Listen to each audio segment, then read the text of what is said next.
સુરતના અબ્રામામાં આયોજિત ક્રિકેટ ટુર્નામેન્ટમાં અમ્પાયરિંગ કરતી વખતે બોલ છાતીમાં વાગ્યા બાદ બેભાન થયેલા યુવકનું મોત નીપજ્યું। પોસ્ટમોર્ટમમાં પ્રાથમિક રિપોર્ટમાં તેનું મોત હેમરેજને કારણે થયું હોવાનું સામે આવ્યું। તેમની આંખોનું દાન કરવાનું હોવાથી તેમના મૃતદેહને સિવિલ હોસ્પિટલ લઈ જવામાં આવ્યો છે અને જ્યાં તેમના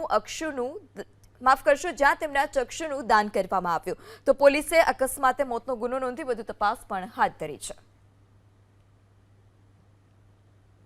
તો મૃતક યુવકના બંને ચક્ષુઓનું દાન કરવામાં આવશે જેથી અન્ય લોકો આ દુનિયાને જોઈ શકે। બંને ચક્ષુનું દાન કરવામાં આવશે। ક્રિકેટ મેચ ચાલી રહી હતી તે જ દરમિયાન છાતી પર બોલ વાગતા યુવકનું મોત નીપજ્યું।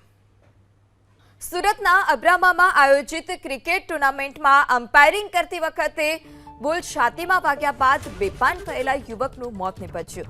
પોસ્ટમોર્ટમમાં પ્રાથમિક રિપોર્ટમાં તેનું મોત હેમરેજને કારણે થયું હોવાનું સામે આવ્યું। તેમની આંખોનું દાન કરવાનું હોવાથી તેમના મૃતદેહને સિવિલ હોસ્પિટલ લઈ જવામાં આવ્યો છે અને જ્યાં